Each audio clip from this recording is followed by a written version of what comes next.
প্রথম মহান আল্লাহ তাআলার শুকরিয়া আদায় করছি।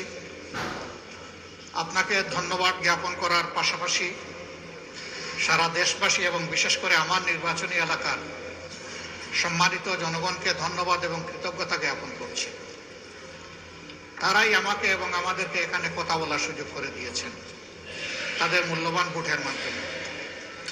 আমি গভীর শ্রদ্ধার সাথে স্মরণ করছি 47, 52, 71, 90 শাপলা চত্বরে সম্মানিত শহীদবৃন্দকে এবং ফ্যাসিস্ট আমলে 15.5 বছর যারা নির্যাতিত হয়ে দুনিয়া থেকে বিদায় নিয়েছেন, লড়াই করেছেন, আহত হয়েছেন, পঙ্গু হয়েছেন, আয়নাগরের বন্দী হয়েছেন, বিভিন্নভাবে যারা নিগৃহীত হয়েছেন, বিশেষভাবে আমি গভীর শ্রদ্ধার সাথে স্মরণ করছি 24শে জুলাইয়ে যারা বুক চিতিয়ে লড়াই করে আমাদেরকে আজকের এই সংসদ গঠন করার সুযোগ তৈরি করে দিয়েছেন।